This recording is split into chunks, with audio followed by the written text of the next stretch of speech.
Nan-in, a Japanese master during the Meiji era, received a university professor who came to inquire about Zen. Nan-in served tea. He poured his visitor's cup full, then kept on pouring. The professor watched the overflow until he no longer could restrain himself. "It is over full, no more will go in." "Like this cup," Nan-in said. "You are full of your own opinions and speculations. How can I show you Zen unless you first empty your cup?"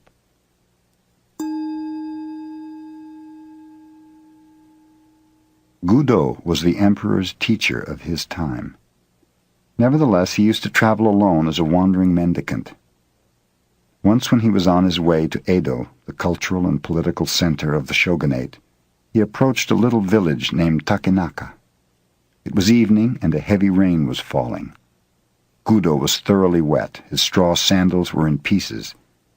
At a farmhouse near the village he noticed 4 or 5 pairs of sandals in the window and decided to buy some dry ones.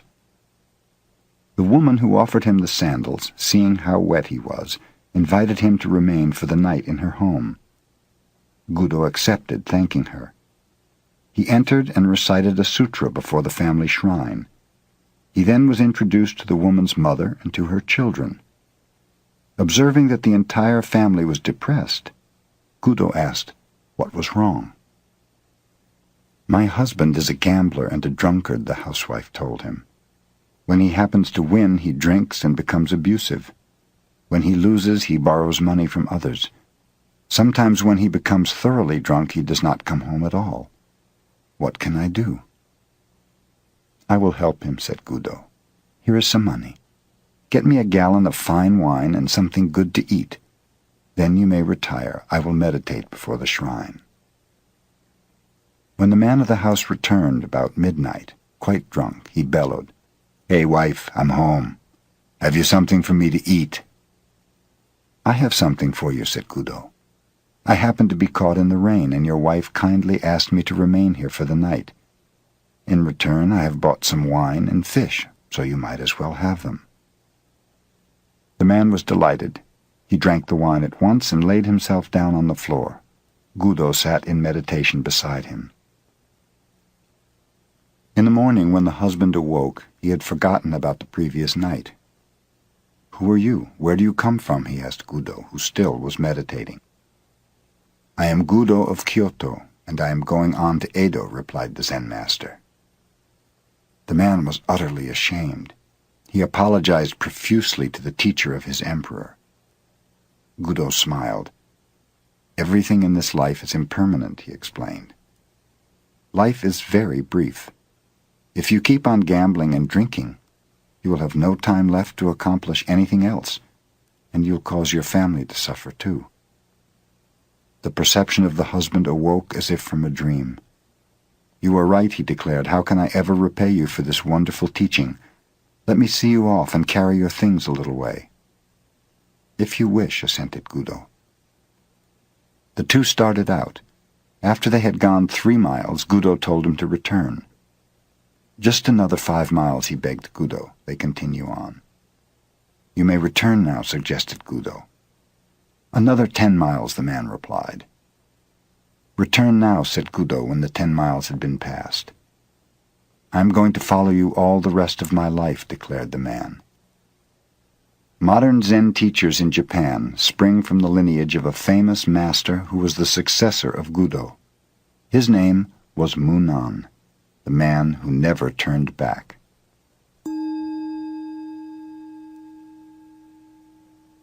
The Zen master Hakuin was praised by his neighbors as one living a pure life. A beautiful Japanese girl whose parents owned a food store lived near him. Suddenly, without any warning, her parents discovered she was with child. This made her parents angry. She would not confess who the man was, but after much harassment, at last named Hakuin. In great anger, the parents went to the master. "Is that so?" was all he would say. After the child was born, it was brought to Hakuin. By this time he had lost his reputation, which did not trouble him, but he took very good care of the child. He obtained milk from his neighbors and everything else the little one needed. A year later, the girl mother could stand it no longer. She told her parents the truth, that the real father of the child was a young man who worked in the fish market. The mother and father of the girl at once went to Hakuin to ask his forgiveness, to apologize at length, and to get the child back again. Hakuin was willing. In yielding the child, all he said was, "Is that so?"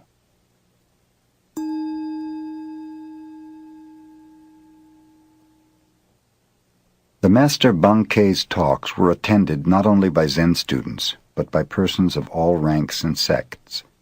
He never quoted sutras, nor indulged in scholastic dissertations. Instead, his words were spoken directly from his heart to the hearts of his listeners.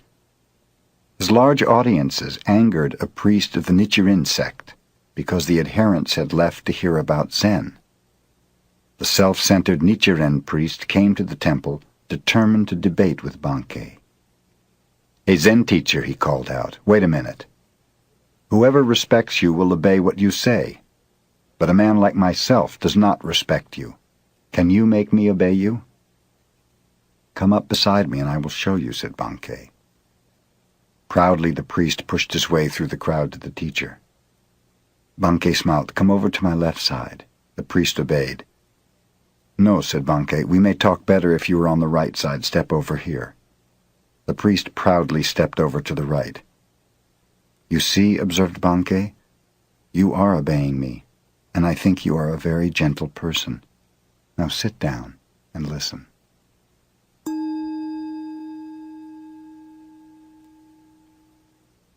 "20 monks and one nun who was named Ishun were practicing meditation with a certain Zen master. Ishun was very pretty, even though her head was shaved and her dress plain. Several monks secretly fell in love with her. One of them wrote her a love letter, insisting upon a private meeting. Ishun did not reply. The following day the master gave a lecture to the group, and when it was over, Ishun arose. Addressing the one who had written her, she said, "If you really love me so much, come and embrace me now."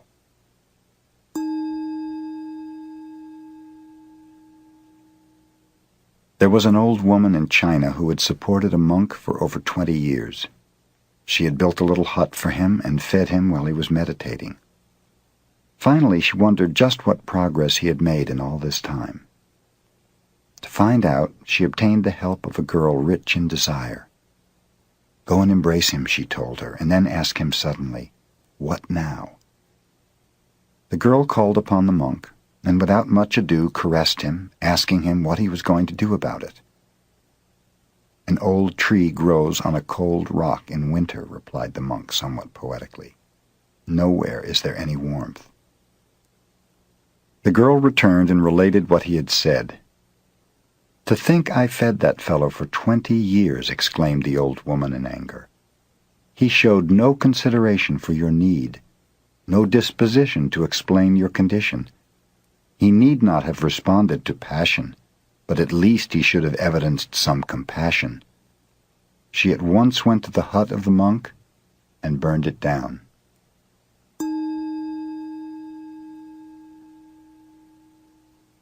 In the early days of the Meiji era, there lived a well-known wrestler called Onami, Great Waves. Onami was immensely strong and knew the art of wrestling. In his private bouts he defeated even his teacher, but in public he was so bashful that his own pupils threw him. Onami felt he should go to a Zen master for help. Hakuju, a wandering teacher, was stopping in a little temple nearby, so Onami went to see him and told him of his great trouble. "Great Waves is your name," the teacher advised. "So stay in this temple tonight. Imagine that you are those billows. You are no longer a wrestler who is afraid. You are those huge waves sweeping everything before them, swallowing all in their path. Do this, and you will be the greatest wrestler in the land." The teacher retired. Onami sat in meditation, trying to imagine himself as waves. He thought of many different things. Then gradually he turned more and more to the feeling of the waves. As the night advanced, the waves became larger and larger. They swept away the flowers in their vases. Even the Buddha in the shrine was inundated. Before dawn, the temple was nothing but the ebb and flow of an immense sea. In the morning, the teacher found Onami meditating, a faint smile on his face. He patted the wrestler's shoulder. "Now nothing can disturb you," he said. "You are those waves. You will sweep everything before you." The same day, Onami entered the wrestling contests and won. After that, no one in Japan was able to defeat him.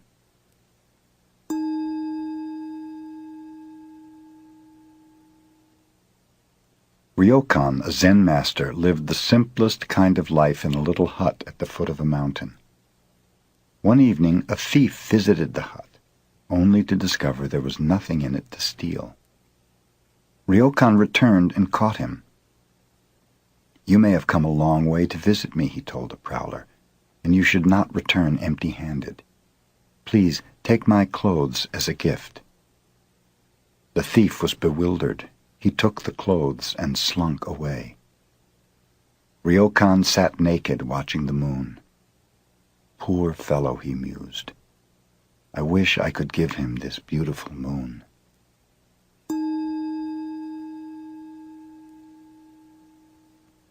The Zen master Hoshin lived in China many years. Then he returned to the northeastern part of Japan, where he taught his disciples. When he was getting very old, he told them a story he had heard in China. This is the story. One year, on the 25th of December, Tokufu, who was very old, said to his disciples, "I'm not going to be alive next year, so you fellows should treat me well this year." The pupils thought he was joking, but since he was a great-hearted teacher, each of them in turn treated him to a feast on succeeding days of the departing year. On the eve of the new year, Tokufu concluded, "You have been good to me. I shall leave you tomorrow afternoon when the snow has stopped." The disciples laughed, thinking he was aging and talking nonsense, since the night was clear and without snow. But at midnight, snow began to fall, and the next day they did not find their teacher about. They went to the meditation hall. There he had passed on. Hoshin, who related this story, told his disciples, "It is not necessary for a Zen master to predict his passing, but if he really wishes to do so, he can." "Can you?" someone asked. "Yes," answered Hoshin. "I will show you what I can do 7 days from now." None of the disciples believed him, and most of them had even forgotten the conversation when Hoshin called them together. "7 days ago," he remarked, "I said I was going to leave you. It is customary to write a farewell poem, but I am neither a poet nor calligrapher. Let one of you inscribe my last words." His followers thought he was joking, but one of them started to write. "Are you ready?" Hoshin asked. "Yes, sir," replied the writer. Then Hoshin dictated, "I came from brilliancy and return to brilliancy. What is this?" The poem was 1 line short of the customary 4, so the disciple said, "Master, we are 1 line short." Hoshin, with the roar of a conquering lion, shouted, "Ka!" and was gone.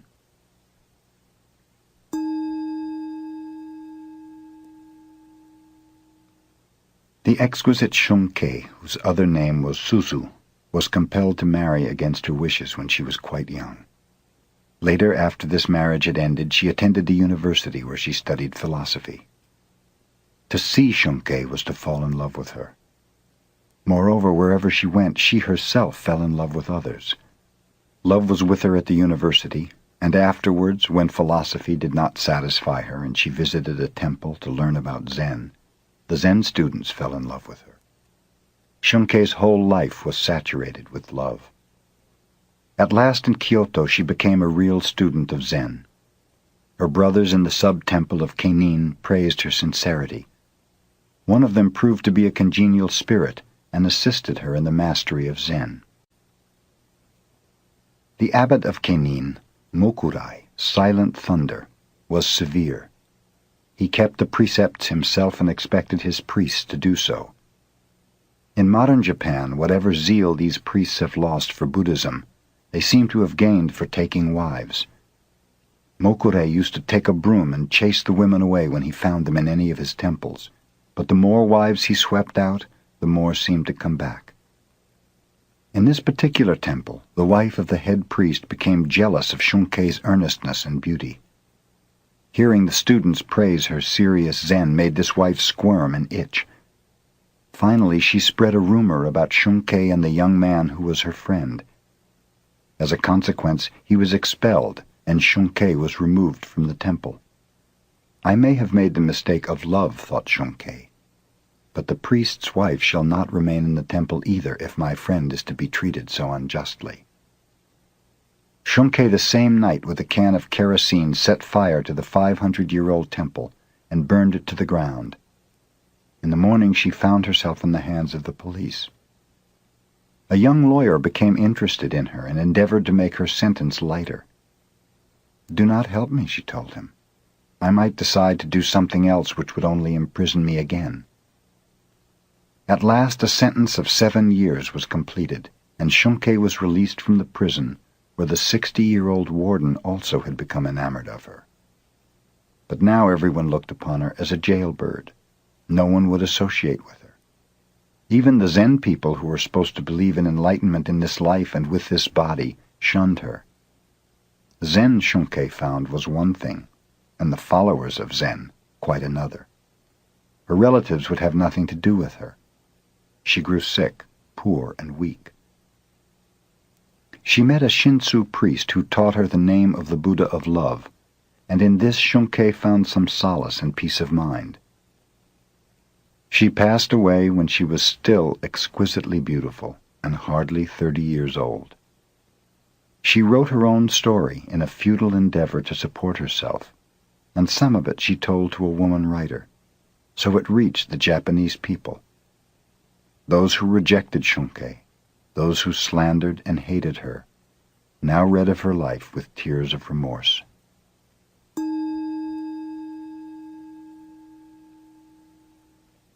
In Tokyo in the Meiji era, there lived 2 prominent teachers of opposite characteristics.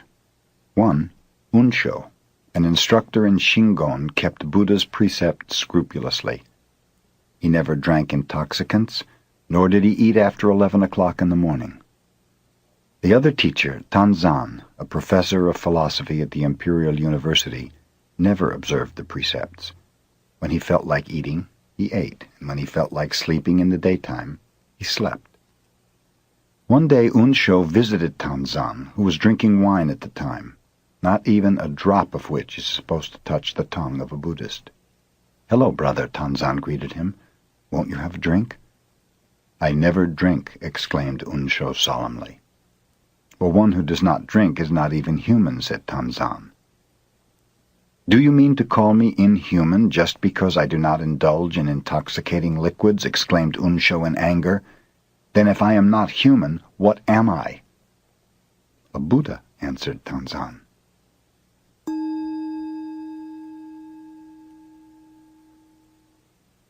Shōun became a teacher of Soto Zen. When he was still a student, his father passed away, leaving him to care for his old mother. Whenever Shōun went to a meditation hall, he always took his mother with him. Since she accompanied him when he visited monasteries, he could not live with the monks. So he would build a little house and care for her there.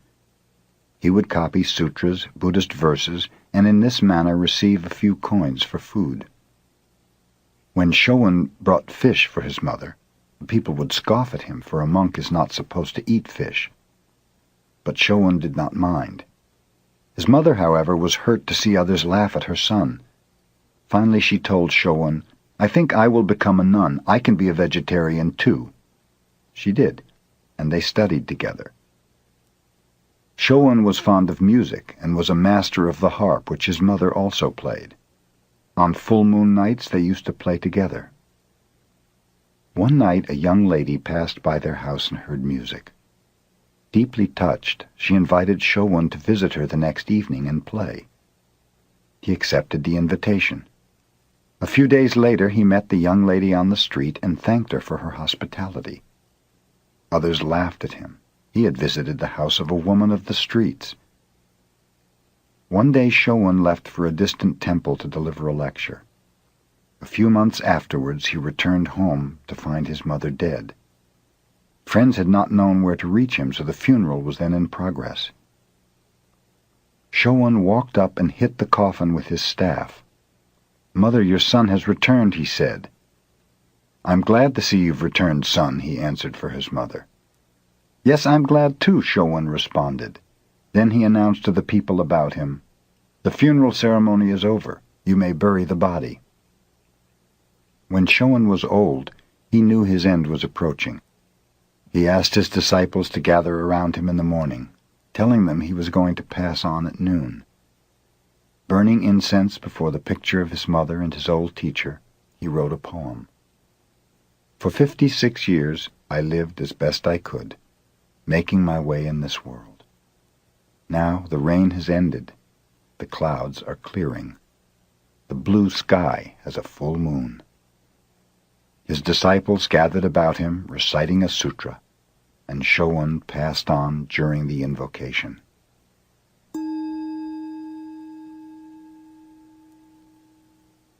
A university student, while visiting Gasan, asked him, "Have you ever read the Christian Bible?"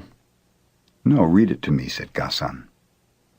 The student opened the Bible and read from St. Matthew. "And why take ye thought for raiment? Consider the lilies of the field, how they grow.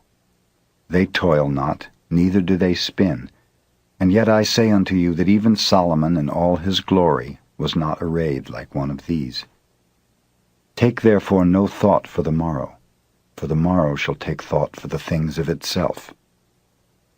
Gasan said, "Whoever uttered those words I consider an enlightened man." The student continued reading. "Ask, and it shall be given you. Seek, and ye shall find. Knock, and it shall be opened unto you. For everyone that asketh receiveth, and he that seeketh findeth, and to him that knocketh it shall be opened." Gasan remarked, "That is excellent. Whoever said that is not far from Buddhahood."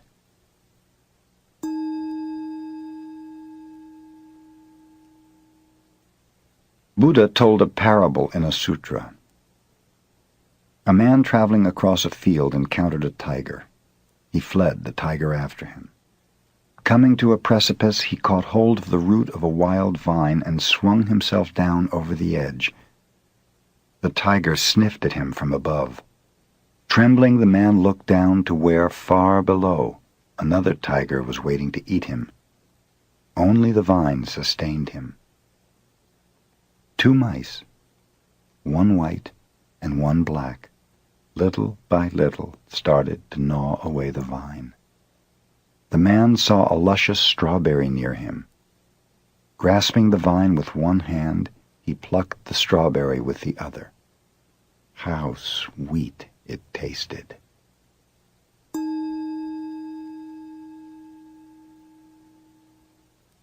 When one goes to Obaku Temple in Kyoto, he sees carved over the gate the words, "The First Principle." The letters are unusually large, and those who appreciate calligraphy always admire them as being a masterpiece. They were drawn by Kosen 200 years ago. When the master drew them, he did so on paper from which workmen made the larger carving in wood. As Kosen sketched the letters, a bold pupil was with him who had made several gallons of ink for the calligraphy and who never failed to criticize his master's work. "That is not good," he told Kosen after the first effort. "How is that one?" "Poor, worse than before," pronounced the pupil.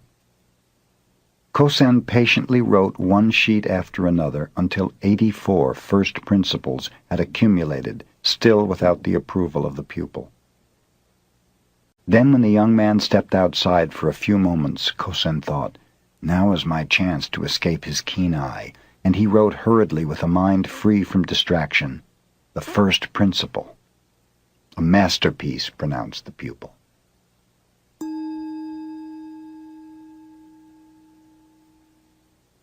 Jiun, a Shingon master, was a well-known Sanskrit scholar of the Tokugawa era.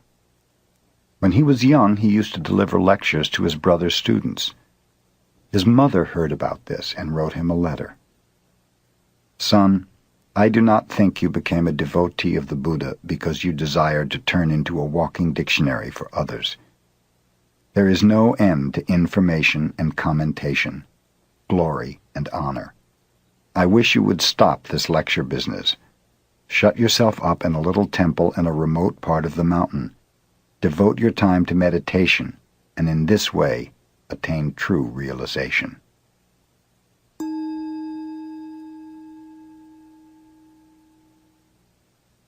The master of Kenin Temple was Mokurai, Silent Thunder. He had a little protege named Toyo, who was only 12 years old. Toyo saw the older disciples visit the master's room each morning and evening to receive instructions in Sanzen, or personal guidance, in which they were given koans to stop mind-wandering. Toyo wished to do a Sanzen also. "Wait a while," said Mokurai. "You're too young." But the child insisted, so the teacher finally consented. In the evening, little Toyo went at the proper time to the threshold of Mokurai's Sanzen room. He struck the gong to announce his presence, bowed respectfully 3 times outside the door, and went to sit before the master in respectful silence. "You can hear the sound of 2 hands when they clap together," said Mokurai. "Now show me the sound of 1 hand." Toyo bowed and went to his room to consider this problem. From his window he could hear the music of the geishas. "Ah, I have it," he proclaimed. The next evening, when his teacher asked him to illustrate the sound of 1 hand, Toyo began to play the music of the geishas. No, said Mokurai, "that will never do. That is not the sound of 1 hand. You've not got it at all." Thinking that such music might interrupt, Toyo moved his abode to a quiet place. He meditated again. What can the sound of 1 hand be? He happened to hear some water dripping. "I have it," imagined Toyo. When he next appeared before his teacher, Toyo imitated dripping water. "What is that?" asked Mokurai. "That is the sound of dripping water, but not the sound of 1 hand. Try again." In vain Toyo meditated to hear the sound of 1 hand. He heard the sighing of the wind, but the sound was rejected. He heard the cry of an owl. This also was refused. The sound of 1 hand was not the locusts. For more than 10 times Toyo visited Mokurai with different sounds. All were wrong. For almost a year he pondered what the sound of 1 hand might be. At last little Toyo entered true meditation and transcended all sounds. "I could collect no more," he explained later, "so I reached the soundless sound." Toyo had realized the sound of 1 hand.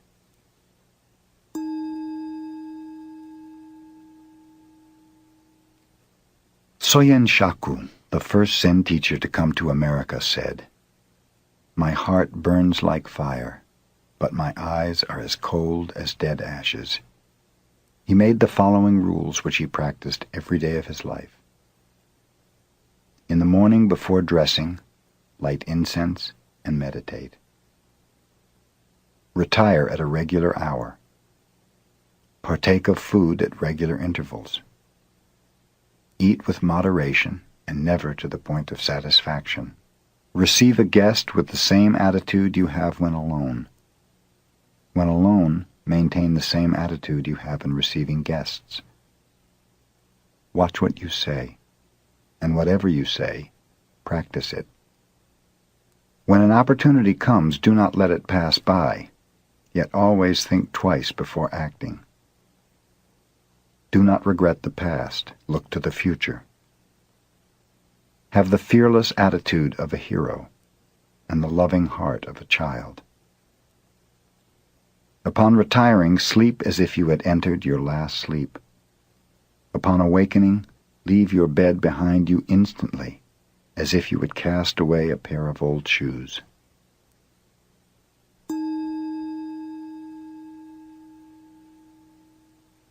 When Eishun, the Zen nun, was past 60 and about to leave this world, she asked some monks to pile up wood in the yard. Seating herself firmly in the center of the funeral pyre, she had it set fire around the edges. "Oh, nun," shouted one monk, "is it hot in there?" "Such a matter would concern only a stupid person like yourself," answered Eishun. The flames arose, and she passed away.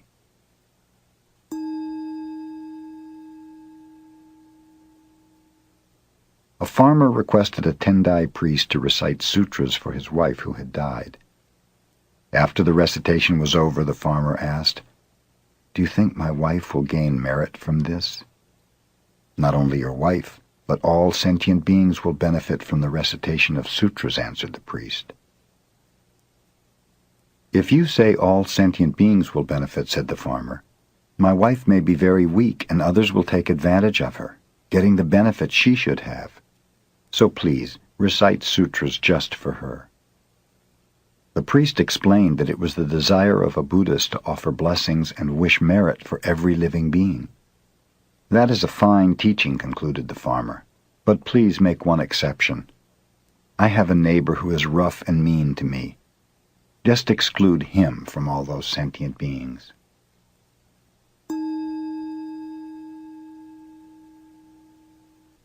Suiwo, the disciple of Hakuin, was a good teacher.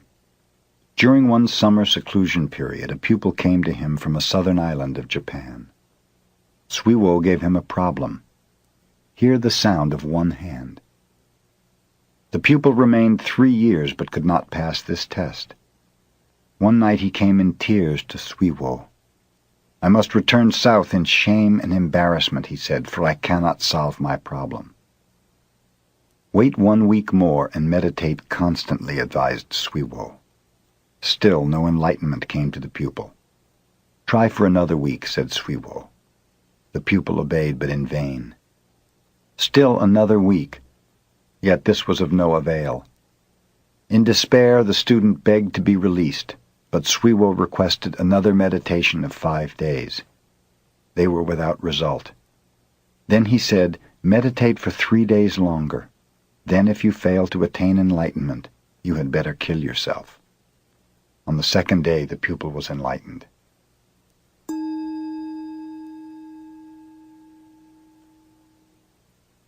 Provided he makes and wins an argument about Buddhism with those who live there, any wandering monk can remain in a Zen temple. If he is defeated, he has to move on. In a temple in the northern part of Japan, 2 brother monks were dwelling together. The elder one was learned, but the younger one was stupid and had but one eye. A wandering monk came and asked for lodging, properly challenging them to a debate about the sublime teaching. The elder brother, tired that day from much studying, told the younger one to take his place. "Go and request the dialogue in silence," he cautioned. So the young monk and the stranger went to the shrine and sat down. Shortly afterwards the traveler rose and went in to the elder brother and said, "Your young brother is a wonderful fellow. He defeated me." "Relate the dialogue to me," said the elder one. "Well," explained the traveler, "first I held up 1 finger, representing Buddha, the enlightened one. So he held up 2 fingers, signifying Buddha and his teaching. I held up 3 fingers, representing Buddha, his teaching, and his followers living the harmonious life. Then he shook his clenched fist in my face, indicating that all 3 come from one realization. Thus he won, and so I have no right to remain here." With this the traveler left. "Where's that fellow?" asked the younger one, running into his elder brother. "I understand you won the debate." "Won nothing. I'm going to beat him up." "Tell me the subject of the debate," asked the elder one. "Why, the minute he saw me he held up 1 finger, insulting me by insinuating that I have only 1 eye. Since he was a stranger, I thought I would be polite to him, so I held up 2 fingers, congratulating him that he has 2 eyes. Then the impolite wretch held up 3 fingers, suggesting that between us we only have 3 eyes. So I got mad and started to punch him, but he ran out and that ended it."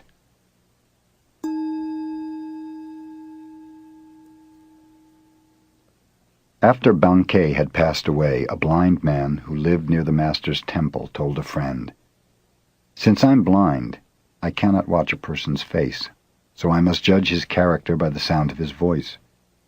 Ordinarily, when I hear someone congratulate another upon his happiness or success, I also hear a secret tone of envy. When condolence is expressed for the misfortune of another, I hear pleasure and satisfaction, as if the one condoling was really glad there was something left to gain in his own world. In all my experience, however, Bankei's voice was always sincere. Whenever he expressed happiness, I heard nothing but happiness, and whenever he expressed sorrow, sorrow was all I heard."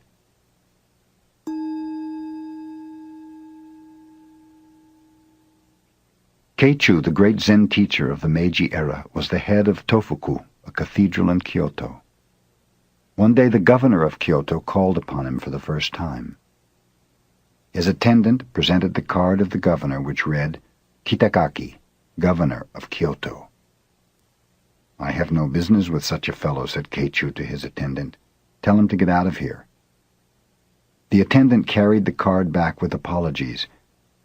"That was my error," said the governor, and with a pencil he scratched out the words, "Governor of Kyoto."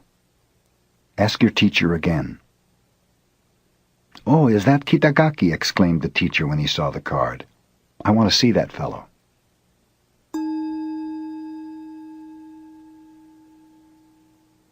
When Banzan was walking through a market, he overheard a conversation between a butcher and his customer. "Give me the best piece of meat you have," said the customer. "Everything in my shop is the best," replied the butcher. "You cannot find here any piece of meat that is not the best." At these words, Banzan became enlightened.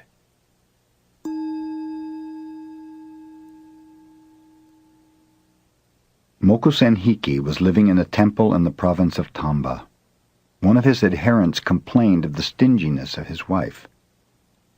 Mokusen visited the adherent's wife and showed her his clenched fist before her face. "What do you mean by that?" asked the surprised woman. "Suppose my fist were always like that. What would you call it?" he asked. "Deformed," replied the woman. Then he opened his hand flat in her face and asked, "Suppose it were always like that. What then?" "Another kind of deformity," said the wife. "If you understand that much," finished Mokusen, "you are a good wife." Then he left. After his visit, this wife helped her husband to distribute as well as to save.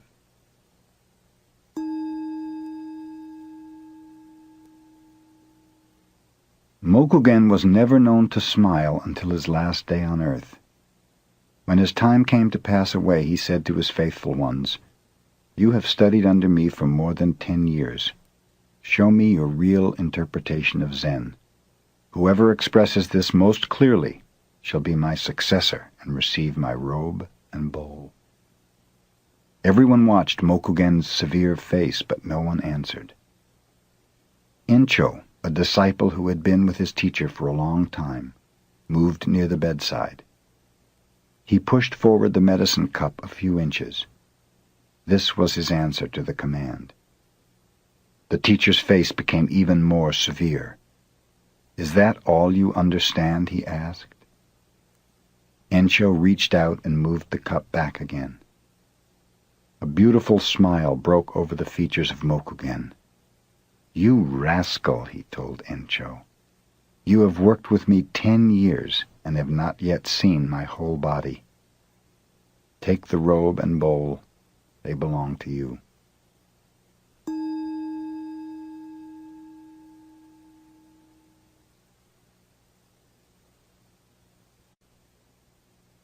Zen students are with their masters at least 10 years before they presume to teach others. Nan-in was visited by Tenno, who, having passed his apprenticeship, had become a teacher. The day happened to be rainy, so Tenno wore wooden clogs and carried an umbrella. After greeting him, Nan-in remarked, "I suppose you left your wooden clogs in the vestibule. I want to know if your umbrella is on the right or left side of the clogs." Tenno, confused, had no instant answer. He realized that he was unable to carry his Zen every minute. He became Non-In's pupil, and he studied 6 more years to accomplish his every-minute Zen.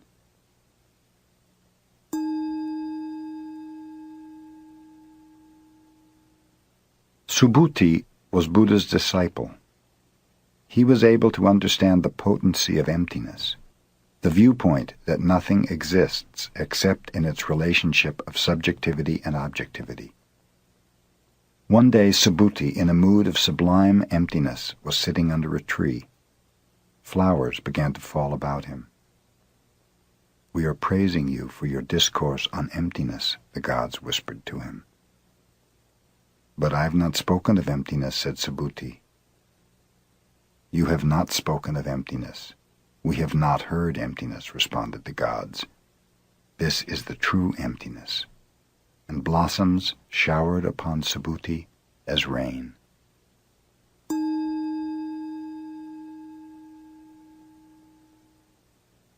Gisho was ordained as a nun when she was 10 years old. She received training just as the little boys did. When she reached the age of 16, she traveled from one Zen master to another, studying with them all. She remained 3 years with Unzan, 6 years with Guke, but was unable to obtain a clear vision. At last she went to the master Inzan.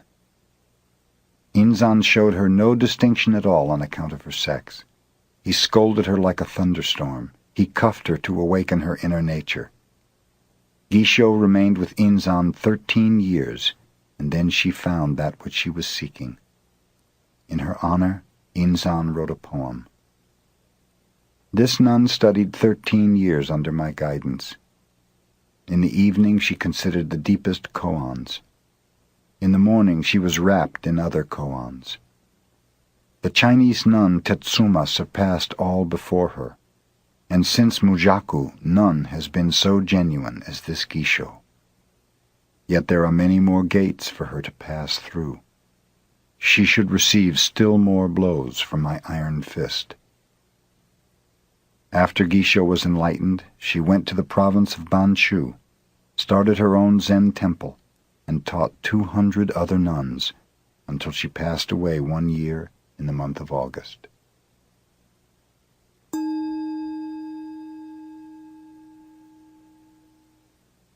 The master Soyen Shaku passed from this world when he was 61 years of age. Fulfilling his life's work, he left a great teaching, far richer than that of most Zen masters. His pupils used to sleep in the daytime during midsummer, and while he overlooked this, he himself never wasted a minute. When he was but 12 years old, he was already studying Tendai philosophical speculation. One summer day the air had been so sultry that little Soyen stretched his legs and went to sleep while his teacher was away. 3 hours passed, when suddenly waking, he heard his master enter, but it was too late. There he lay, sprawled across the doorway. "I beg your pardon, I beg your pardon," his teacher whispered, stepping carefully over Soyen's body, as if it were that of some distinguished guest. After this, Soyen never slept again in the afternoon.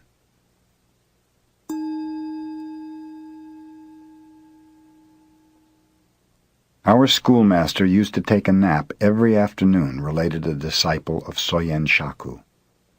We children asked him why he did it, and he told us, "I go to dreamland to meet the old sages just as Confucius did." When Confucius slept, he would dream of ancient sages and later tell his followers about them. It was extremely hot one day, so some of us took a nap. Our schoolmaster scolded us. "We went to dreamland to meet the ancient sages, the same as Confucius did," we explained. What was the message from those sages? Our schoolmaster demanded. One of us replied, "We went to dreamland and met the sages and asked them if our schoolmaster came there every afternoon, but they said they had never seen any such fellow."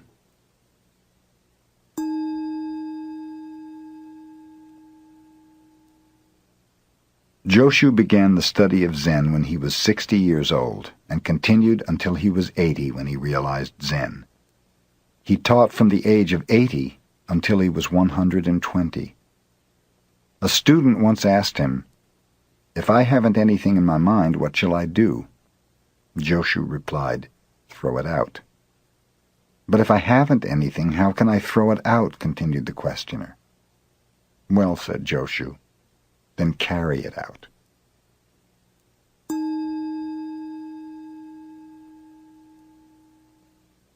When Mamiya, who later became a well-known preacher, went to a teacher for personal guidance, he was asked to explain the sound of one hand.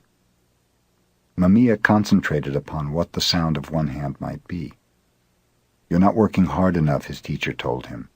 "You are too attached to food, wealth, things, and that sound. It would be better if you died. That would solve the problem." The next time Mamiya appeared before his teacher, he was again asked what he had to show regarding the sound of one hand. Mamiya at once fell over as if he were dead. "You're dead, all right," observed the teacher. "But how about that sound?" "I haven't solved that yet," replied Mamiya, looking up. "Dead men do not speak," said the teacher. "Get out."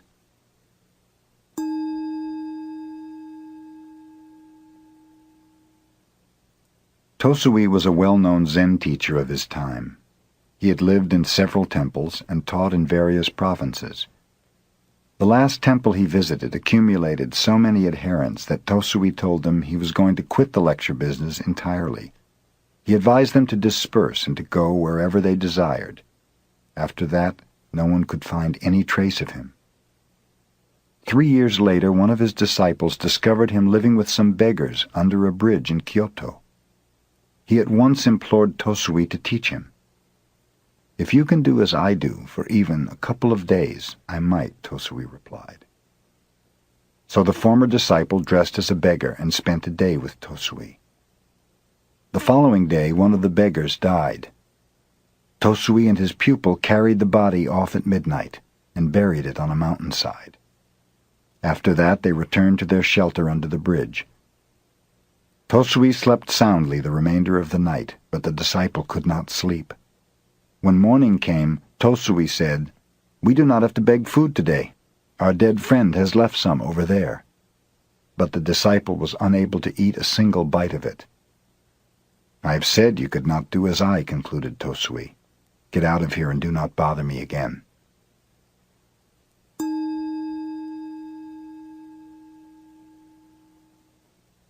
When Bankei held his seclusion weeks of meditation, pupils from many parts of Japan came to attend.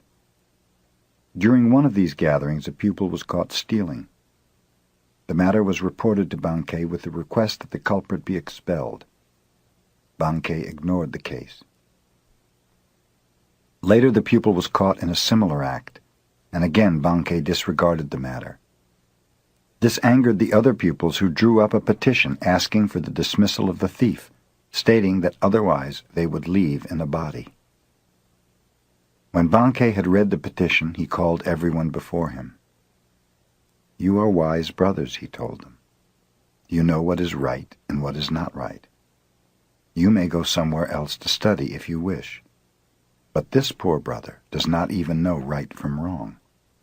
Who will teach him if I do not? I'm going to keep him here, even if all the rest of you leave." A torrent of tears cleansed the face of the brother who had stolen. All desire to steal had vanished.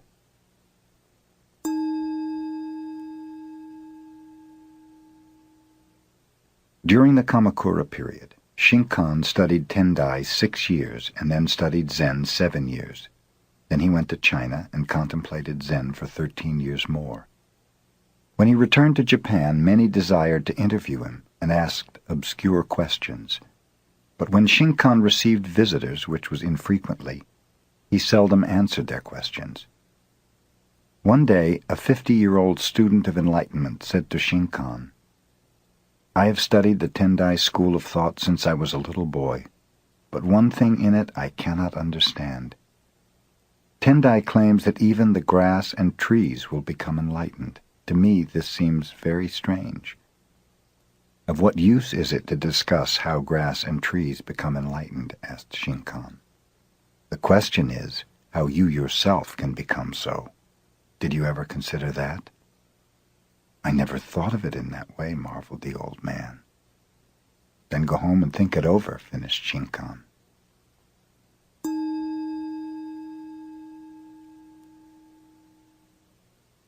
The Buddhist nun known as Ryonen was born in 1797. She was a granddaughter of the famous Japanese warrior Shingen. Her poetical genius and alluring beauty were such that at 17 she was serving the empress as one of the ladies of the court. Even at such a youthful age, fame awaited her. The beloved empress died suddenly, and Ryonen's hopeful dreams vanished.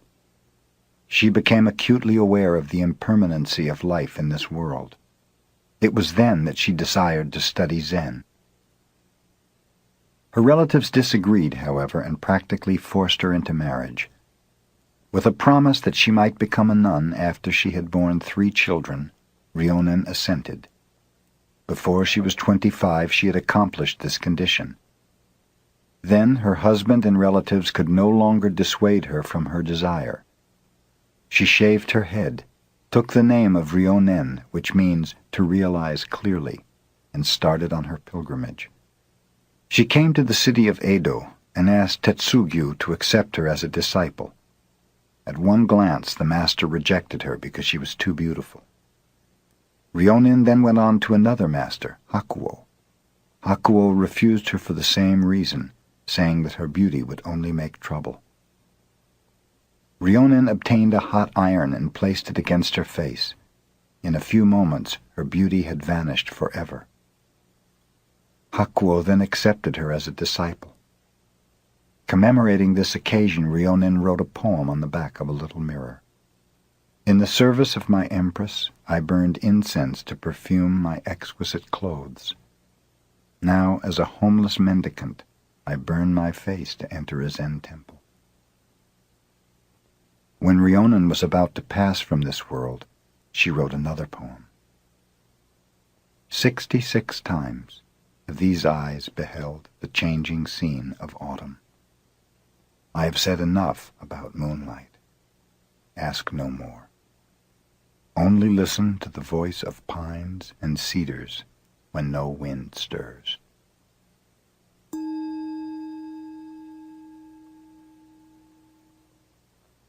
The cook monk Dairyo at Bankai's monastery decided that he would take good care of his old teacher's health and give him only fresh miso, a paste of soybeans mixed with wheat and yeast that often ferments. Bankei, noticing that he was being served better miso than his pupils, asked, "Who is the cook today?" Dairyo was sent before him. Bankei learned that according to his age and position he should eat only fresh miso.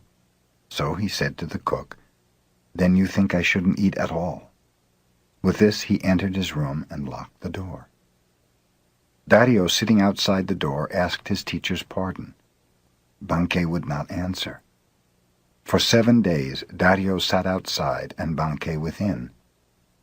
Finally, in desperation, an adherent called loudly to Bankei, "You may be all right, old teacher, but this young disciple here has to eat.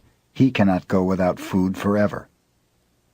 At that Bankei opened the door. He was smiling. He told Dairyo, "I insist on eating the same food as the least of my followers. When you become the teacher, I do not want you to forget this."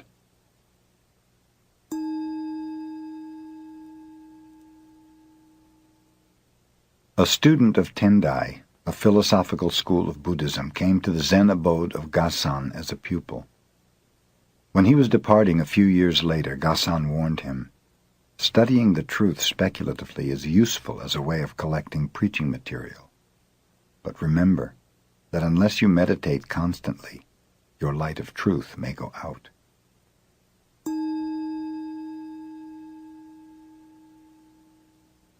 While Seisetsu was the master of Engaku in Kamakura, he required larger quarters, since those in which he was teaching were overcrowded. Umezu Seibi, a merchant of Edo, decided to donate 500 pieces of gold called ryo toward the construction of a more commodious school. This money he brought to the teacher. Seisetsu said, "All right, I will take it." Umezu gave Seisetsu the sack of gold, but he was dissatisfied with the attitude of the teacher. One might live a whole year on 3 ryo, and the merchant had not even been thanked for 500. "In that sack are 500 ryo, hinted Umezu. "You told me that before," replied Seisetsu. "Even if I am a wealthy merchant, 500 ryo is a lot of money," said Umezu. "Do you want me to thank you for it?" asked Seisetsu. "You ought to," replied Umezu. "Why should I?" inquired Seisetsu. "The giver should be thankful."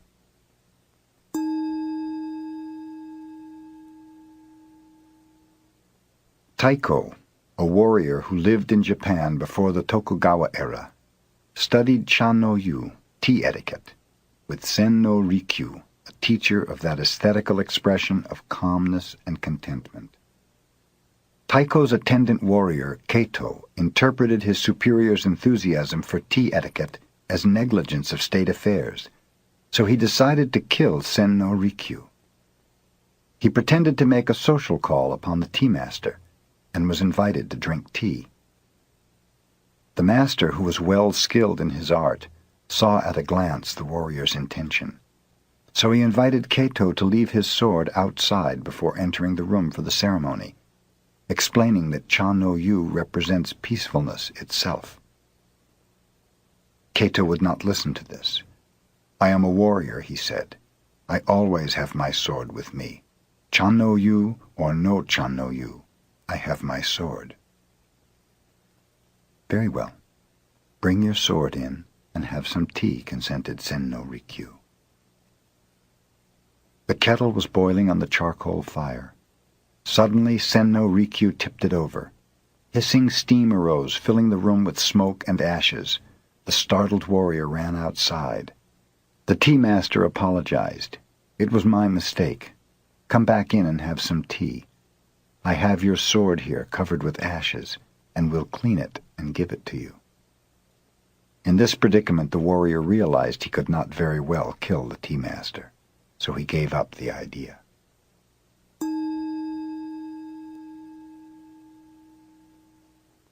Just before Ninakawa passed away, the Zen master Ikkyu visited him. "Shall I lead you on?" Ikkyu asked. Ninakawa replied, "I came here alone, and I go alone. What help could you be to me?" Ikkyu answered, "If you think you really come and go, that is your delusion. Let me show you the path on which there is no coming and no going."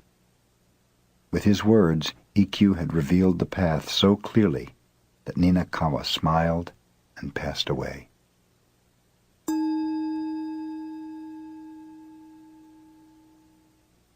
A soldier named Nobushige came to Hakuin and asked, "Is there really a paradise and a hell?" "Who are you?" inquired Hakuin. "I am a samurai," the warrior replied. "You, a soldier?" exclaimed Hakuin. "What kind of ruler would have you as his guard? Your face looks like that of a beggar." Nobushige became so angry that he began to draw his sword, but Hakuin continued, "So you have a sword. Your weapon is probably much too dull to cut off my head." As Nobushige drew his sword, Hakuin remarked, "Here open the gates of hell." At these words the samurai, perceiving the master's discipline, sheathed his sword and bowed. "Here open the gates of paradise," said Hakuin.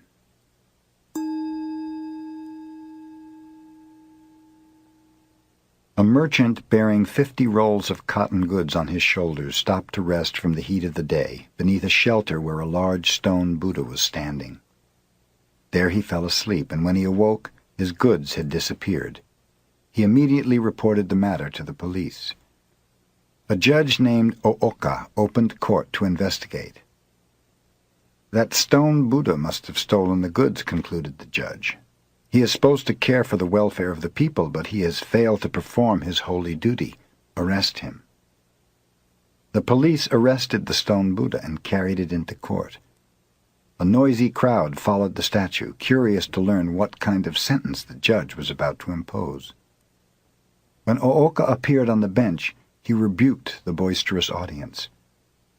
"What right have you people to appear before the court laughing and joking in this manner? You are in contempt of court and subject to a fine and imprisonment." The people hastened to apologize. "I shall have to impose a fine on you," said the judge, "but I will remit it, provided each one of you brings 1 roll of cotton goods to the courts within 3 days. Anyone failing to do this will be arrested." One of the rolls of cloth which the people brought was quickly recognized by the merchant as his own, and thus the thief was easily discovered. The merchant recovered his goods, and the cotton rolls were returned to the people.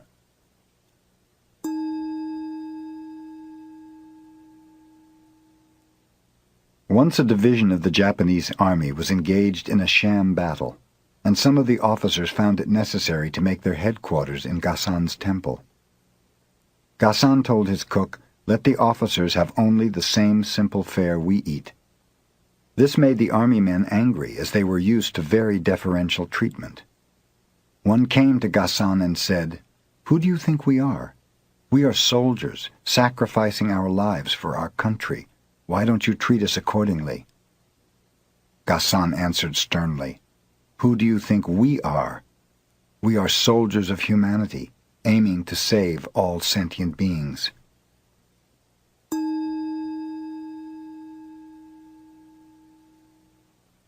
Zenkai, the son of a samurai, journeyed to Edo and there became the retainer of a high official. He fell in love with the official's wife and was discovered. In self-defense he slew the official, then he ran away with the wife. Both of them later became thieves, but the woman was so greedy that Zenkai grew disgusted. Finally, leaving her, he journeyed far away to the province of Buzen, where he became a wandering mendicant. To atone for his past, Zenkai resolved to accomplish some good deed in his lifetime.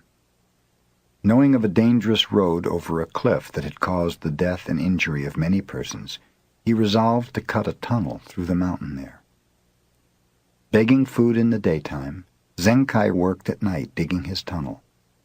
When 30 years had gone by, the tunnel was 2,280 feet long, 20 feet high, and 30 feet wide.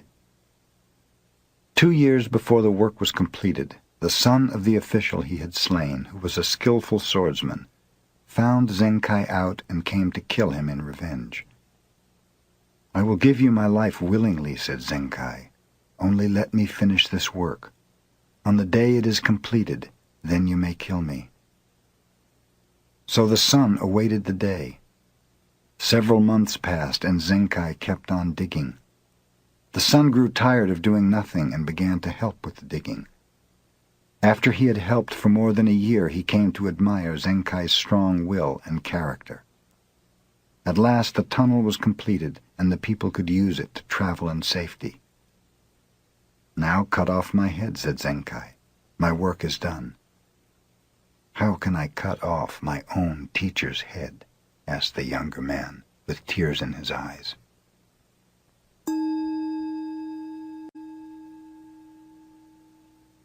A great Japanese warrior named Nobunaga decided to attack the enemy, although he had only 1/10 the number of men the opposition commanded. He knew that he would win, but his soldiers were in doubt. On the way he stopped at a Shinto shrine and told his men, "After I visit the shrine I will toss a coin. If heads comes, we will win. If tails, we will lose. Destiny holds us in her hand." Nobunaga entered the shrine and offered a silent prayer. He came forth and tossed a coin. Heads appeared. His soldiers were so eager to fight that they won their battle easily. "No one can change the hand of destiny," his attendant told him after the battle. "Indeed not," said Nobunaga, showing a coin which had been doubled, with heads facing either way.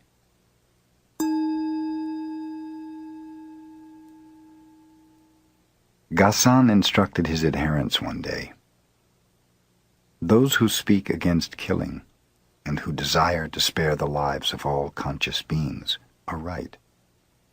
It is good to protect even animals and insects. But what about those persons who kill time? What about those who are destroying wealth and those who destroy political economy? We should not overlook them. Furthermore, what of the one who preaches without enlightenment? He is killing Buddhism.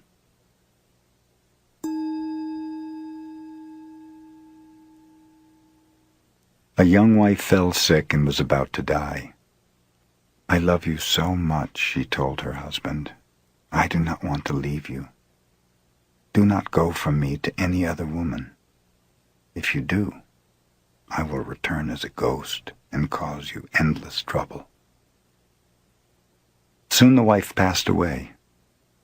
The husband respected her last wish for the first 3 months, but then he met another woman and fell in love with her. They became engaged to be married.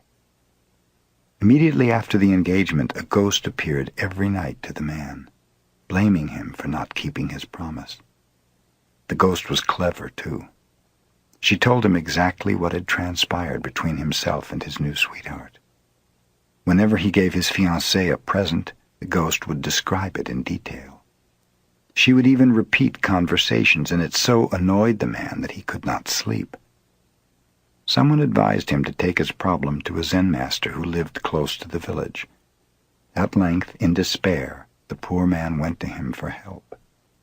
"Your former wife became a ghost and knows everything you do," commented the master. "Whatever you do or say, whatever you give your beloved, she knows. She must be a very wise ghost. Really, you should admire such a ghost. The next time she appears, bargain with her. Tell her that she knows so much you can hide nothing from her, and that if she will answer you one question, you promise to break your engagement and remain single." "What is the question I must ask her?" inquired the man. The master replied, "Take a large handful of soybeans and ask her exactly how many beans you hold in your hand. If she cannot tell you, you will know she is only a figment of your imagination and will trouble you no longer." The next night, when the ghost appeared, the man flattered her and told her that she knew everything. "Indeed," replied the ghost, "and I know you went to see that Zen master today." "And since you know so much," demanded the man, "tell me how many beans I hold in this hand." There was no longer any ghost to answer the question.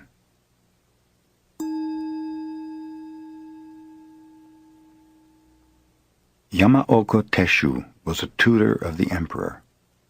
He was also a master of fencing and a profound student of Zen. His home was the abode of vagabonds. He had but one suit of clothes, for they kept him always poor. The emperor, observing how worn his garments were, gave Yamaoka some money to buy new ones. The next time Yamaoka appeared, he wore the same old outfit. "What became of the new clothes, Yamaoka?" asked the emperor. "I provided clothes for the children of your majesty," explained Yamaoka.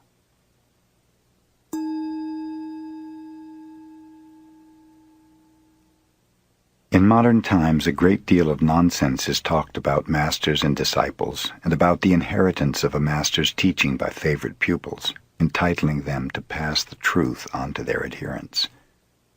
Of course, Zen should be imparted in this way from heart to heart, and in the past it was really accomplished. Silence and humility reigned rather than profession and assertion. The one who received such a teaching kept the matter hidden even after 20 years. Not until another discovered through his own need that a real master was at hand was it learned that the teaching had been imparted, and even then the occasion arose quite naturally, and the teaching made its way in its own right. Under no circumstance did the teacher even claim, "I am the successor of so-and-so." Such a claim would prove quite the contrary. The Zen master, Munan, had only one successor. His name was Shōju. After Shōju had completed his study of Zen, Munan called him into his room. "I'm getting old," he said, "and as far as I know, Shōju, you are the only one who will carry on this teaching. Here's a book. It has been passed down from master to master for 7 generations. I also have added many points according to my understanding. The book is very valuable, and I'm giving it to you to represent your successorship."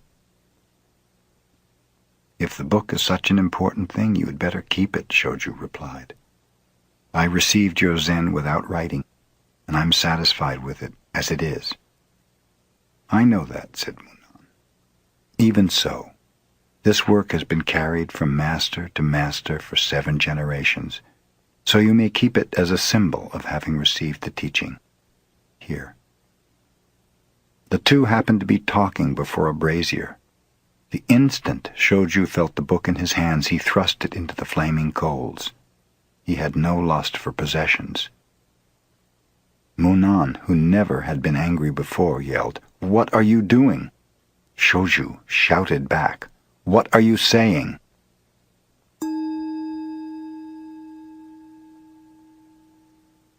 After Kakuwa visited the emperor, he disappeared and no one knew what became of him.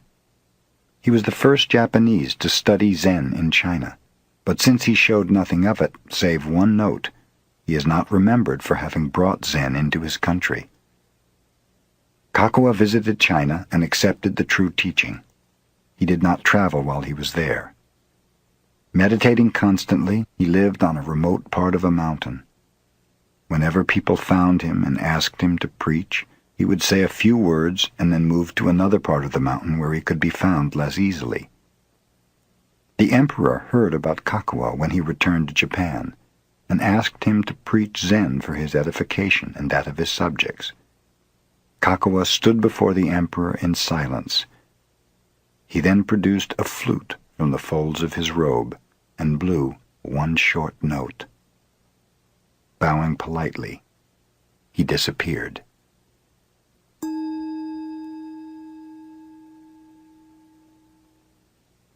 Circumstances arose one day which delayed preparation of the dinner of a Soto Zen master, Fugai, and his followers.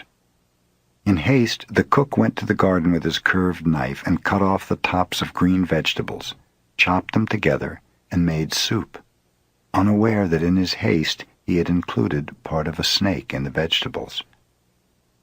The followers of Fugai thought they never had tasted such a good soup. But when the master himself found the snake's head in his bowl, he summoned the cook. "What is this?" he demanded, holding up the head of the snake. "Oh, thank you, master," replied the cook, taking the morsel and eating it quickly.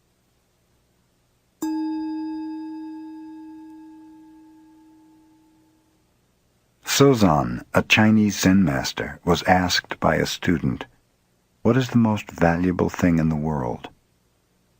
The master replied, "The head of a dead cat." "Why is the head of a dead cat the most valuable thing in the world?" inquired the student. Sozan replied, "Because no one can name its price."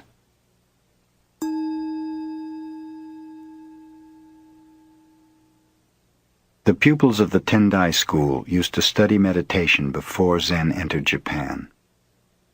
4 of them, who were intimate friends, promised one another to observe 7 days of silence. On the first day all were silent. Their meditation had begun auspiciously. But when night came and the oil lamps were growing dim, one of the pupils could not help exclaiming to a servant, "Fix those lamps." The second pupil was surprised to hear the first one talk. "We're not supposed to say a word," he remarked. "You two are stupid. Why did you talk?" asked the third. "I'm the only one who has not talked," concluded the fourth pupil.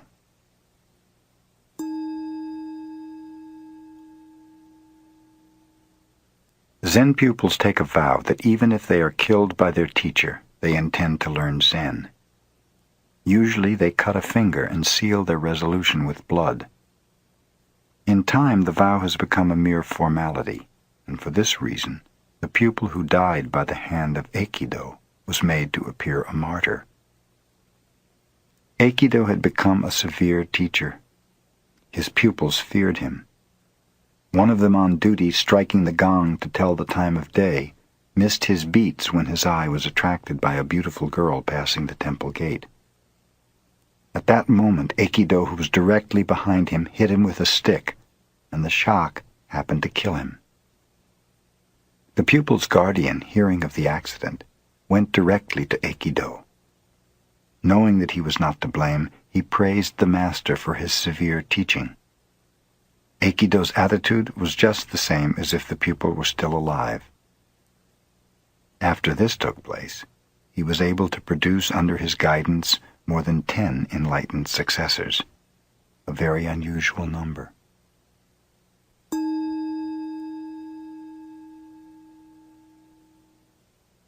Ryokan devoted his life to the study of Zen. One day he heard that his nephew, despite the admonitions of relatives, was spending his money on a courtesan. Inasmuch as the nephew had taken Ryokan's place in managing the family estate and the property was in danger of being dissipated, the relatives asked Ryokan to do something about it. Ryokan had to travel a long way to visit his nephew, whom he had not seen for many years. The nephew seemed pleased to meet his uncle again and invited him to remain overnight. All night, Ryokan sat in meditation. As he was departing in the morning, he said to the young man, "I must be getting old. My hand shakes so. Will you help me tie the string of my straw sandal?" The nephew helped him willingly. "Thank you," finished Ryokan. "You see, a man becomes older and feebler day by day. Take good care of yourself." Then Ryokan left, never mentioning a word about the courtesan or the complaints of the relatives. But from that morning on, the dissipations of the nephew ended.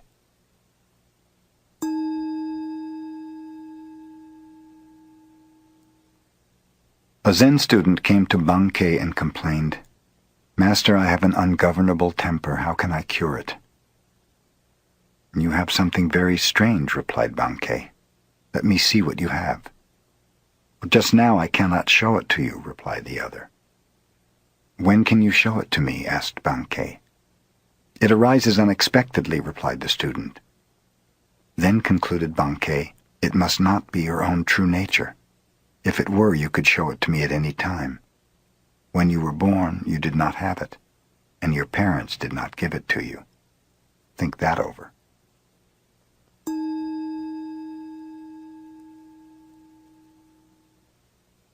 Hogen, a Chinese Zen teacher, lived alone in a small temple in the country.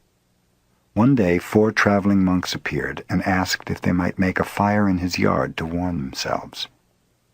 While they were building the fire, Hogen heard them arguing about subjectivity and objectivity.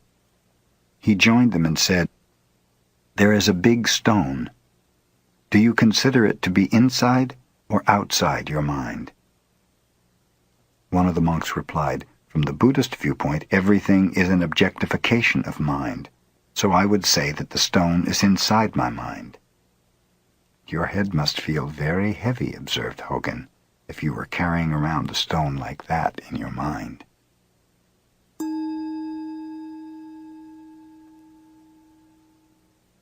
A rich man asked Sengai to write something for the continued prosperity of his family so that it might be treasured from generation to generation. Sengai obtained a large sheet of paper and wrote, "Father dies, son dies, grandson dies." The rich man became angry. "I asked you to write something for the happiness of my family.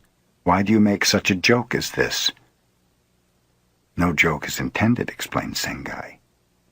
"If before you yourself die, your son should die, this would grieve you greatly. If your grandson should pass away before your son, both of you would be broken-hearted. If your family, generation after generation, passes away in the order I have named, it will be the natural course of life. I call this real prosperity."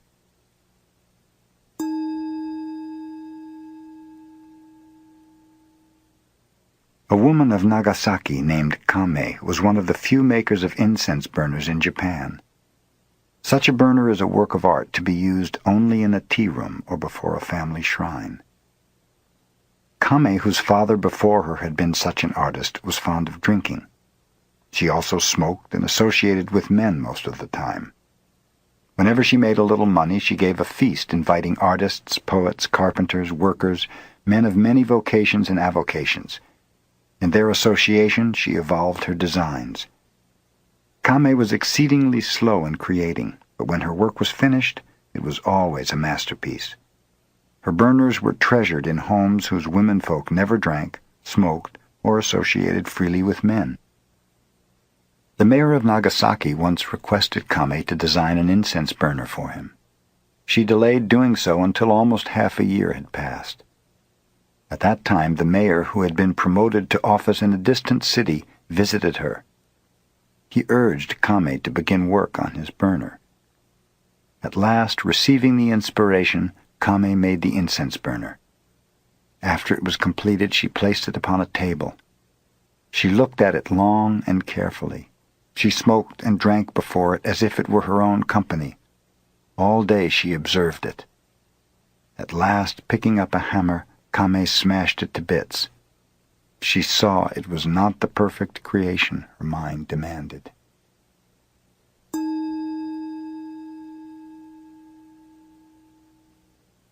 When Bankei was preaching at Ryomon Temple, a Shinshu priest who believed in salvation through the repetition of the name of the Buddha of Love, was jealous of his large audience and wanted to debate with him. Bankei was in the midst of a talk when the priest appeared, but the fellow made such a disturbance that Bankei stopped his discourse and asked about the noise. The founder of our sect, boasted the priest, had such miraculous powers that he held a brush in his hand on one bank of the river. His attendant held up a paper on the other bank, and the teacher wrote the holy name of Amida through the air. Can you do such a wonderful thing? Bankei replied lightly, Perhaps your fox can perform that trick, but that is not the manner of Zen. My miracle is that when I feel hungry, I eat, and when I feel thirsty, I drink.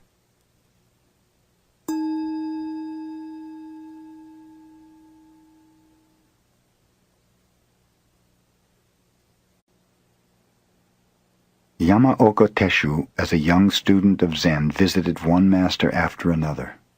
He called upon Dokuon of Shokoku. Desiring to show his attainment, he said, The mind, Buddha, and sentient beings, after all, do not exist. The true nature of phenomena is emptiness. There is no realization, no delusion, no sage, no mediocrity. There is no giving and nothing to be received. Dokuan, who was smoking quietly, said nothing. Suddenly he whacked Yamaoka with his bamboo pipe. This made the youth quite angry. If nothing exists, inquired Dokuan, where did this anger come from?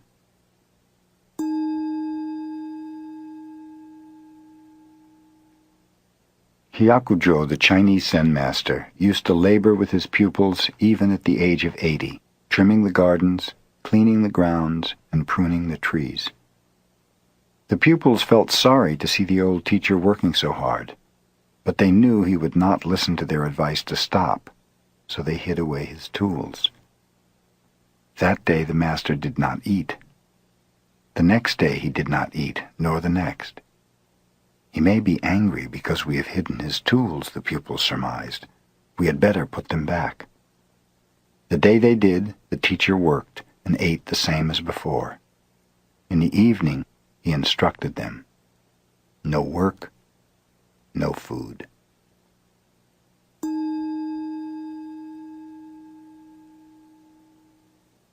Ikkyu, the Zen master, was very clever even as a boy. His teacher had a precious teacup, a rare antique. Ikkyu happened to break this cup and was greatly perplexed. Hearing the footsteps of his teacher, he held the pieces of the cup behind him.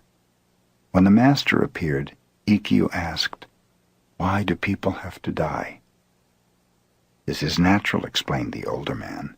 Everything has to die and has just so long to live. Ikkyu, producing the shattered cup, added, "It was time for your cup to die."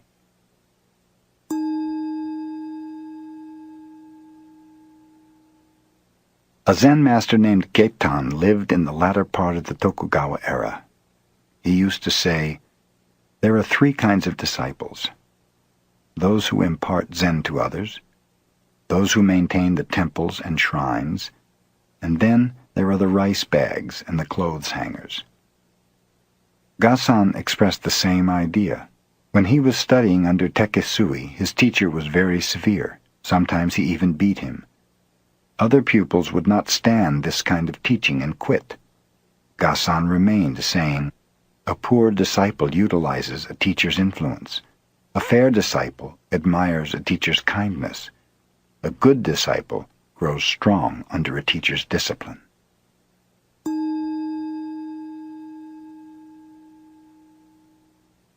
Zen teachers train their young pupils to express themselves. 2 Zen temples each had a child protege. One child going to obtain vegetables each morning would meet the other on the way. "Where are you going?" asked the one. "I'm going wherever my feet go," the other responded. This reply puzzled the first child, who went to his teacher for help. "Tomorrow morning," the teacher told him, "when you meet that little fellow, ask him the same question.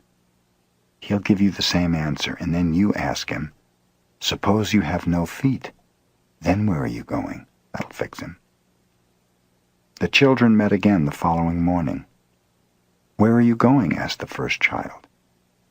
"I'm going wherever the wind blows," answered the other. This again nonplussed the youngster, who took his defeat to his teacher. "Ask him where he's going if there's no wind," suggested the teacher. The next day the children met a third time. "Where are you going?" asked the first child. "I'm going to market to buy vegetables," the other replied.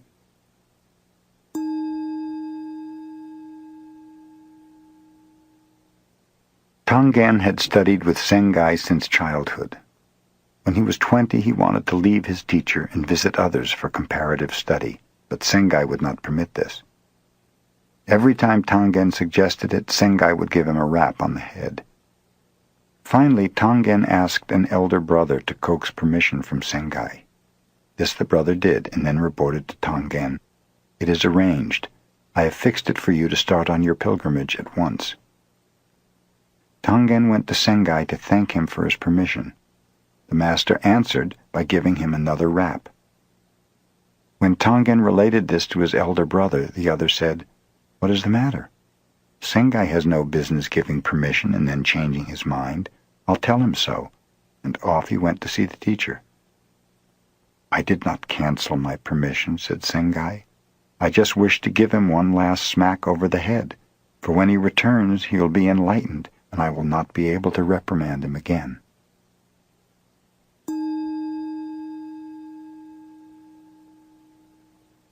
Matajuro Yagyo was the son of a famous swordsman. His father, believing that his son's work was too mediocre to anticipate mastership, disowned him. So Matajuro went to Mount Futara, and there found the famous swordsman Banzo. But Banzo confirmed the father's judgment. "You wish to learn swordsmanship under my guidance?" asked Banzo. "You cannot fulfill the requirements." "But if I work hard, how many years will it take me to become a master?" persisted the youth. "The rest of your life," replied Banzo. "I cannot wait that long," explained Matajuro. "I am willing to pass through any hardship if only you will teach me. If I become your devoted servant, how long might it be?" "Oh, maybe 10 years," Banzo relented. "My father's getting old, and soon I must take care of him," continued Matajuro. "If I work far more intensely, how long would it take me?" "Oh, maybe 30 years," said Banzo. "Well, why is that?" asked Matajuro. "First you say 10, and now 30 years. I will undergo any hardship to master this art in the shortest time." "Well," said Banzo, "in that case, you will have to remain with me for 70 years. A man in such a hurry as you are to get results seldom learned quickly. Very well, declared the youth, understanding at last that he was being rebuked for impatience. I agree. Matajuro was told never to speak of fencing and never to touch a sword. He cooked for his master, washed the dishes, made his bed, cleaned the yard, cared for the garden, all without a word of swordsmanship. 3 years passed. Still Matajuro labored on. Thinking of his future, he was sad. He had not even begun to learn the art to which he had devoted his life. But one day Banzo crept up behind him and gave him a terrific blow with a wooden sword. The following day, when Matajuro was cooking rice, Banzo again sprang upon him unexpectedly. After that, day and night, Matajuro had to defend himself from unexpected thrusts. Not a moment passed in any day that he did not have to think of the taste of Banzo's sword. He learned so rapidly, he brought smiles to the face of his master. Matajuro became the greatest swordsman in the land.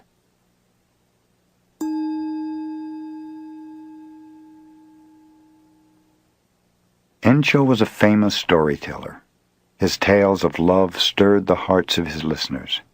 When he narrated a story of war, it was as if the listeners themselves were on the field of battle. One day Encho met Yamaoka Tesshu, a layman who had almost embraced masterhood in Zen. I understand, said Yamaoka, you are the best storyteller in our land, and that you make people cry or laugh at will. Tell me my favorite story of the Peach Boy. When I was a little tot, I used to sleep beside my mother, and she often related this legend. In the middle of the story I would fall asleep.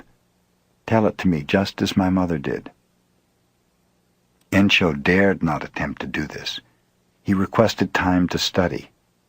Several months later he went to Yamaoka and said, "Please give me the opportunity to tell you the story." "Some other day," answered Yamaoka. Encho was keenly disappointed. He studied further and tried again. Yamaoka rejected him many times.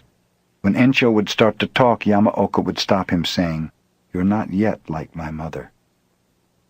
It took Encho 5 years to be able to tell Yamaoka the legend as his mother had told it to him. In this way, Yamaoka imparted Zen to Encho.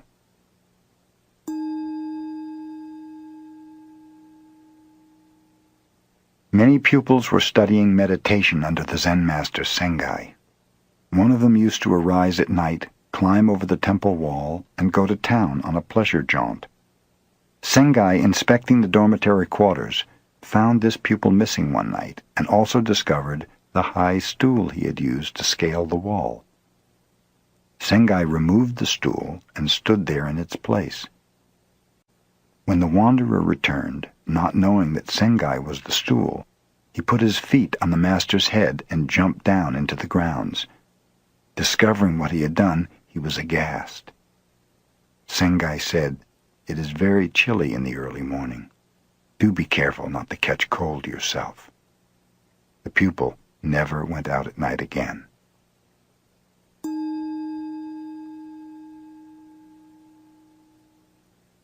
Basui wrote the following letter to one of his disciples who was about to die. The essence of your mind is not born, so it will never die. It is not an existence which is perishable. It is not an emptiness which is a mere void. It has neither color nor form. It enjoys no pleasures and suffers no pain. I know you are very ill. Like a good Zen student, you are facing that sickness squarely. You may not know exactly who is suffering, but question yourself. What is the essence of this mind? Think only of this. You will need no more. Covet nothing. Your end, which is endless, is as a snowflake dissolving in the pure air.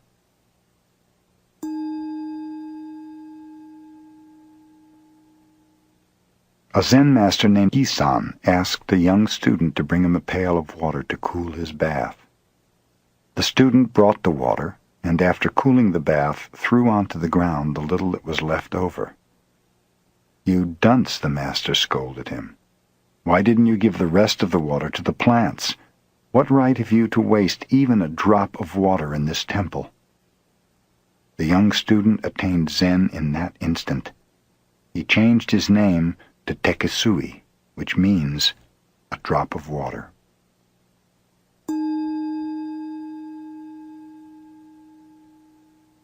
Tosui was the Zen master who left the formalism of temples to live under a bridge with beggars.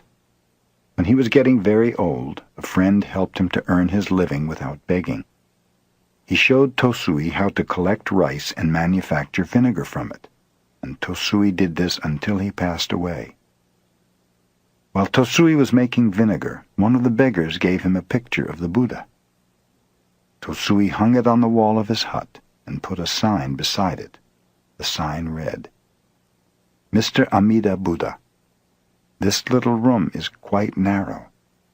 I can let you remain as a transient, but don't think I'm asking you to help me to be reborn in your paradise."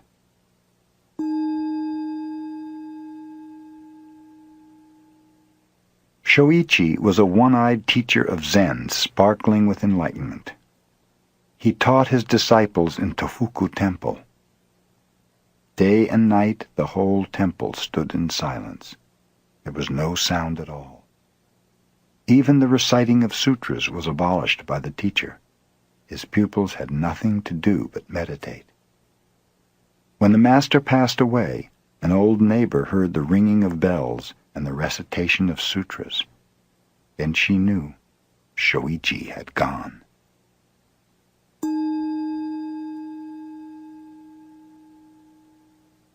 Buddha said, "I consider the positions of kings and rulers as that of dust motes. I observe treasures of gold and gems as so many bricks and pebbles. I look upon the finest silken robes as tattered rags. I see myriad worlds of the universe as small seeds of fruit, and the greatest lake in India as a drop of oil on my foot. I perceive the teachings of the world to be the illusion of magicians. I discern the highest conception of emancipation as a golden brocade in a dream, and view the holy path of the illuminated ones as flowers appearing in one's eyes. I see meditation as a pillar of a mountain, nirvana as a nightmare of daytime. I look upon the judgment of right and wrong as the serpentine dance of a dragon, and the rise and fall of beliefs as but traces left by the four seasons."